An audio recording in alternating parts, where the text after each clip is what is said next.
दर्दमंद। गली में एक कुत्ता दिखाई दिया तो एक ना समझ आदमी की रगे शरारत फड़की। चलते चलते उसने ऐसा मौका निकाला कि कुत्ता उसके करीब हो गया। उस बेजुबान का मुंह उस शरीरो नफ्स की तरफ न था, इसलिए उसे डर न हुआ, वरना भाग खड़ा होता। इधर ये ईजा रसा मौका की ताक में था। जैसे ही गाफिल कुत्ता उससे करीब हुआ, इस जालिम ने कस के एक लाठी कुत्ते को रसीद की। वो गरीब चीखता चिल्लाता भागा। उसे क्या मालूम था कि ये नागहानी मुसीबत उस पर पड़ेगी। अचानक ये मुसीबत टूटी तो हाल ये हुआ कि उससे बराबर चला भी न जा सकता था।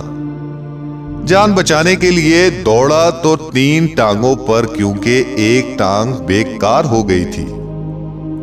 इधर ये गरीब दर्द से चीखता चिल्लाता था, उधर वो लाठीबाज खुल खुलाकर हंसता जा रहा था।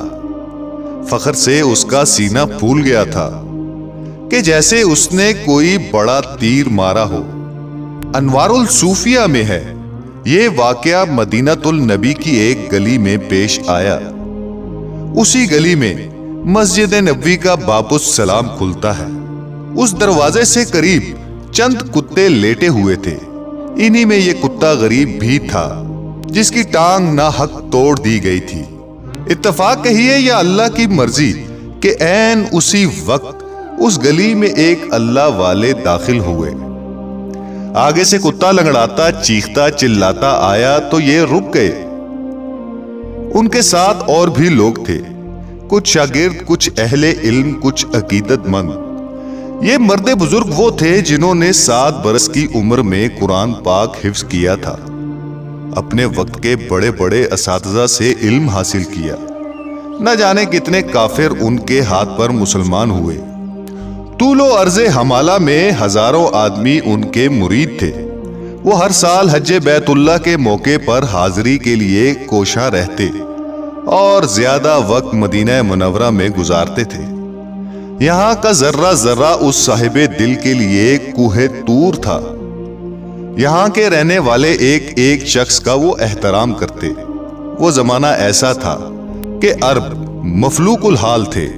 अर्ज़े हमाला से जाने वाले मुसलमान अपने साथ बहुत कुछ ले जाते थे और वहां लुटा कर शाद काम और बामुराद लौटते।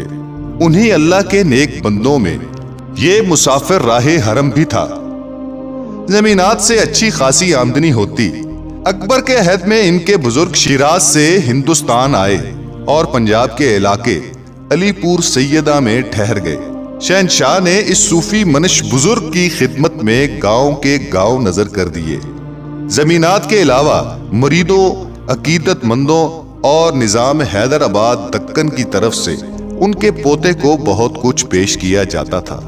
सब जमा करके ले आते और दियारे हबीब सल्लल्लाहु अलैहि वसल्लम में लुटा देते। आदमी तो खैर अशरफुल मखलूकात है, उसके लिए मदीने के जानवर, चरिंदे, परिंदे सभी काबिले एहतराम थे।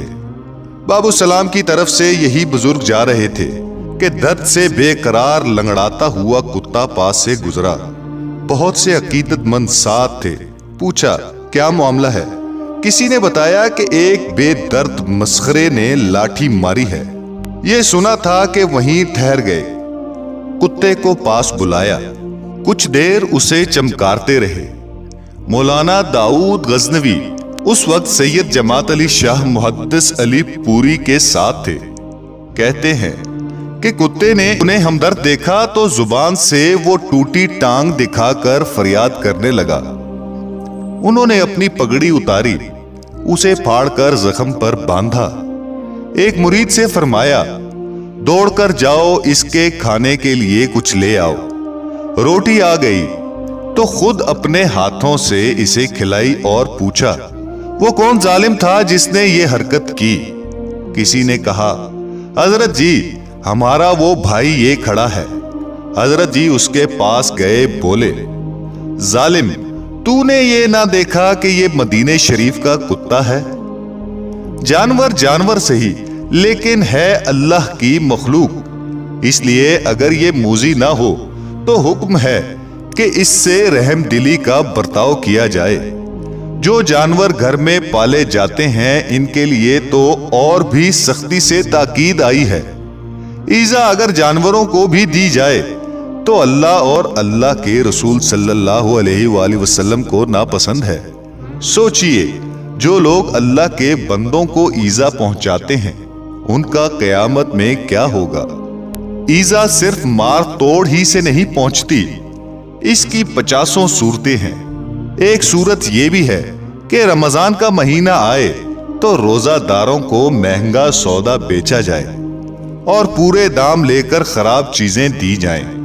कहा जाता है कि मुसलमान और लोगों के मुकाबले में ज्यादा अल्लाह ताला से डरने वाला होता है। काश हमारा भी शुमार उन्हीं में हो।